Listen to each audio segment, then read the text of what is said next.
Salut à tous, j'espère que vous allez bien, c'est Jean-Marc. Aujourd'hui on se retrouve pour une nouvelle vidéo dans laquelle je vais vous expliquer comment faire les bons réglages avec votre Insta360 RS afin d'obtenir les images les plus cinématiques possibles. Si vous êtes d'accord, et je pense que vous l'êtes, je vous laisse avec un clip que j'ai entièrement réalisé avec l'Insta360. Et nous on se retrouve juste après.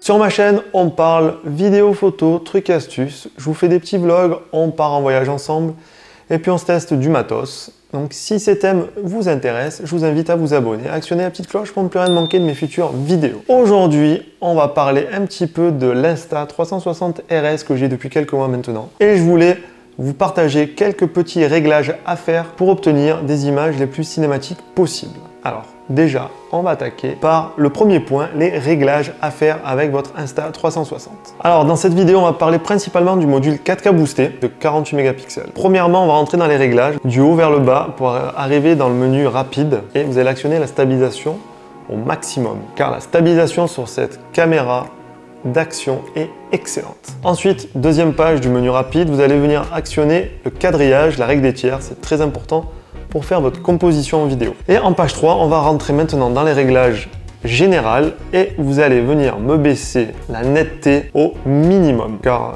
vous savez que les caméras d'action ont tendance à avoir une netteté très forte, très élevée. Et ça, c'est pas très cinématographique. Maintenant qu'on a fait ces petits réglages, on va voir ensemble la cadence d'image. Alors moi, j'ai réglé 3 cadences d'image différentes. Je me suis réglé en 4K 25 images par seconde, un 4K 50 images par seconde pour faire des petits ralentis, et puis un 2,7K à 100 images par seconde pour faire des ralentis un peu plus gros. Même si ce dernier, je m'en sers pas souvent. Mais bon, au moins je l'ai réglé. On va se mettre dans le menu vidéo classique, pas HDR, vidéo tout court. À ce moment-là, on va venir régler son 4K en 16 neuvième, pas en 4 tiers. Car si vous allez venir cropper dans l'image, si vous faites du 4 tiers, vous allez perdre en qualité. Donc 4K 16 neuvième en 25 images par seconde. Voilà, ça c'est la base. Maintenant, on va parler du mode manuel. Alors, premièrement, on va parler de la couleur. Moi, je la laisse en standard. Vous avez l'option log ou l'option vivide. Alors en log, vous savez, c'est tout désaturé. Mais dans une caméra d'action, c'est bien de l'avoir, mais moi perso, je m'en sers jamais. Et dans le mode vivide, il y a trop de contraste, trop de couleurs. Enfin, il y a trop de tout. Donc moi, j'aime pas. Donc je laisse en standard, quitte après à retoucher un peu la colo en post-prod. Voilà, mais je fais une retouche très légère. Ensuite, nous allons parler de la vitesse. Car comme vous le savez, si vous voulez respecter la base des 25 images par seconde, vous allez mettre votre vitesse à 1/50e. Mais pour ça, il va falloir obligatoirement utiliser un filtre ND. Sinon, votre image va être cramée. Ensuite, on va régler ses ISO à 100. Car comme on filme en journée, on ne peut pas surexposer l'image, donc on se met à 100.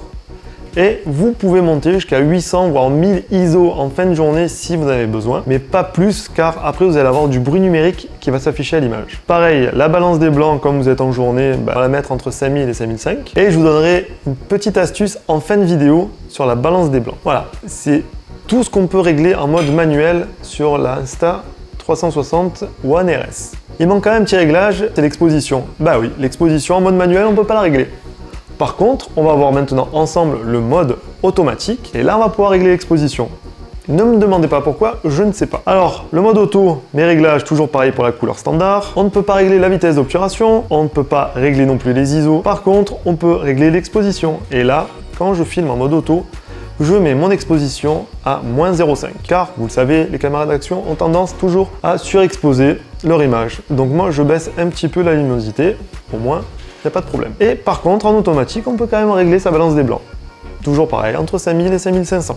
Maintenant, nous allons parler un peu des objectifs que vous allez retrouver dans votre Insta360. De base, vous avez 4 réglages possibles. L'ultra grand angle, le grand angle, le standard, et eux, ils appellent ça le narrow. Donc ça équivaut à peu près à 28 mm, si je dis pas de bêtises.